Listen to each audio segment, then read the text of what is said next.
HSC পরীক্ষা নিয়ে শিক্ষা মন্ত্রণালয় থেকে দুইটা গুরুত্বপূর্ণ নোটিশ প্রকাশ করেছে। তো এই ভিডিওতে আমরা তোমাদেরকে সেই নোটিশগুলো সম্পর্কে জানাবো, যে বিষয়গুলো সবার জন্য জানা অত্যন্ত গুরুত্বপূর্ণ। অনেকে এখনো কনফিউজ থাকতে পারো যে আসলে তোমাদের পরীক্ষাটা কবে হবে, বা পরীক্ষা পেছোচ্ছে কিনা বা স্থগিত হচ্ছে কিনা। এখানে আমি তোমাদেরকে শুরুতেই এ ব্যাপারটা ক্লিয়ার করে দিচ্ছি যে আগামী 30 জুন তোমাদের পরীক্ষা শুরু হবে। এই মুহূর্ত পর্যন্ত আমি যতক্ষণ পর্যন্ত জানি, এক্ষেত্রে পরে অনেক আপডেট আসতে পারে, সেটা আমরা তোমাদেরকে জানাবো। বাট নর্মালি 30 জুন পরীক্ষা শুরু হবে। আর যে সকল এলাকায় বন্যা কবলিত সেখানে পরীক্ষা স্থগিত থাকবে। এখন সেটা কোন কোন এলাকার পরীক্ষা স্থগিত থাকবে সেটা কিন্তু এখন পর্যন্ত শিক্ষামন্ত্রী বা শিক্ষা মন্ত্রণালয় থেকে জানানো হয়নি। সম্ভাব্য হয়তোবা সিলেটের পরীক্ষা স্থগিত হইতে পারে, কিন্তু সেটা সিলেট থেকে জানানো হবে, সিলেট বোর্ড থেকে বা নোটিশ প্রকাশ করার মাধ্যমে বিষয়টি ক্লিয়ার করা হবে। তবে এখনই সে বিষয়ে কোনো কিছুই বলা যাচ্ছে না। 14 লাখ শিক্ষার্থী তোমরা পরীক্ষা অংশগ্রহণ করছো এবছর। তো এখানে ঢাকা শিক্ষা বোর্ডের ওয়েবসাইটে কয়টা গুরুত্বপূর্ণ নোটিশ তোমাদের জন্য প্রকাশ করেছে।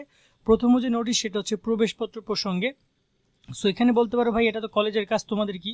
তা আমি তোমাদেরকে বলছি, কারণ এটা সবচেয়ে গুরুত্বপূর্ণ তোমাদের জন্য। তোমাদের প্রবেশপত্র আগামী 27 তারিখের মধ্যে সবগুলো কলেজ নিয়ে যাবে।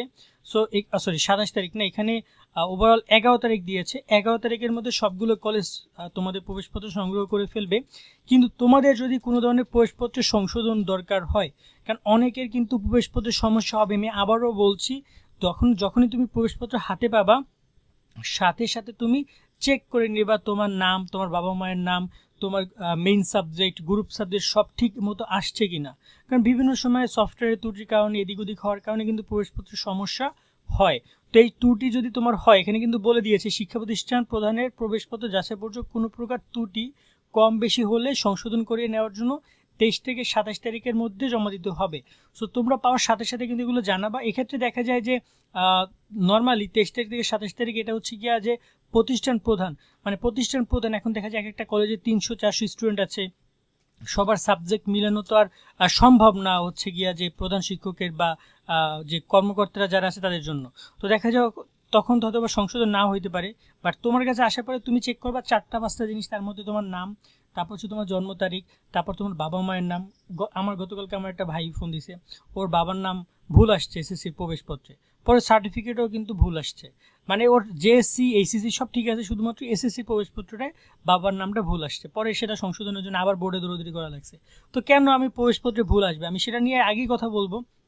কারণ এখন প্রায় কয়েক হাজার টাকা খরচ করতে হচ্ছে। মানে বোর্ডে টাকা লাগছে না, কিন্তু টাকাগুলো লাগছে কই জানো? ওর যাতায়াত করতো, ঢাকা থেকে আসতেছে, বরিশালে এসে কাজগুলো করার পর খরচ কত প্যারা। সো এক্ষেত্রে অবশ্যই তোমরা ব্যাপারটা সংশোধন করে নিবা যদি কোনো সমস্যা হয়। এবং তোমাদের যে এডমিট কার্ডের যে তোমাদের যে বিষয়গুলো, যেমন বাংলা, ইংরেজি, আইসিটি, এগুলো তো সবার জন্য কমন, কিন্তু গ্রুপ সাবজেক্ট কিন্তু এদিক ওদিক হইতে পারে। দেখা গেলো তোমার গ্রুপ সাবজেক্ট বায়োলজি ছিল 4 সাবজেক্ট, সেটাকে দিয়ে দিচ্ছে বায়োলজি মেইন সাবজেক্ট, আর হায়ার ম্যাথ দিচ্ছে 4 সাবজেক্ট। বা দেখা গেল যায় যে তোমার ইতিহাস ছিল 4 সাবজেক্ট, তোমাকে ইতিহাস একদম নাই, তোমাকে দিয়ে দিচ্ছে হয়তো ইসলামী ইতিহাস। ঠিক আছে, এরকম অনেক কিছু হইতে পারে, এগুলো একটু দেখে নিবা তোমরা। আর সেকেন্ড একটা নোটিশ প্রকাশ করেছে ঢাকা শিক্ষা বোর্ড, সেটা হচ্ছে এটা। এখানে তারা বলেছে 2024 এসএসসি পরীক্ষার নকলমুক্ত, সুষ্ঠু, সুন্দর, শান্তিপূর্ণ পরিবেশে লক্ষ্য মত বিনিময় সভা। তো এখানে তোমাদেরকে একটা ব্যাপার বলে রাখি, নকলমুক্ত সুষ্ঠু পরিবেশ সম্পর্কে বলি। এবছর নকলমুক্ত, তো প্রত্যেকটা পরীক্ষা কিন্তু সিসি ক্যামেরা আওতাভুক্ত, নকল করার চিন্তাভাবনা কেউ করো না।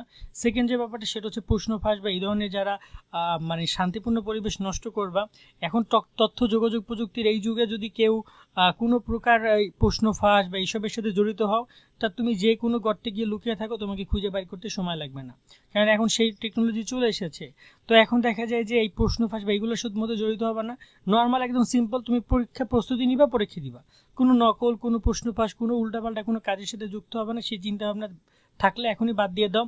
অনেকে পরিচিত তোমাদেরকে করবে, তোমাদেরকে বলবে টাকা দাও, প্রশ্ন দিচ্ছি, টাকা দাও, এটা করছি, ওটা করছি, এগুলোর মধ্যে যাওয়া যাবে না। তুমি সাধারণ শিক্ষার্থী, সাধারণ মধ্যে থাকো। তুমি এগুলোর মধ্যে যদি পড়ো, দেখা গেলো সত্যি সত্যি কে একজন তোমাকে প্রশ্ন ফাঁসের কথা বলে প্রশ্ন দিয়ে দিল, পরবর্তী দেখা গেলো কি তোমার এই বাবা মায়ের সারা জীবন ঘুরতে হবে তোমার এই একটা বাজে একটা বিষয় নিয়ে, যে প্রশ্ন ফাঁসে জড়িত ছিল। কারণ এখন তো সব কিছু অনলাইন, দেখা যায় যদি তুমি জড়িত না হও, সন্দেহ হয়, দেখবা যে নিউজ হয়ে গেলে তোমাকে সারা জীবন সেটা কিন্তু তোমার একটা জীবনের একটা কলঙ্কনীয় বলা যায়। তো এই বিষয়গুলো মাথায় রাখবা। এই দুটো বিষয় জানালাম। আর পরীক্ষা 30 জুন হচ্ছে আপাতত আপডেট, নতুন আপডেট আসলে জানাবো। সকালে অনেক ভালো থাকবা, আল্লাহ হাফেজ।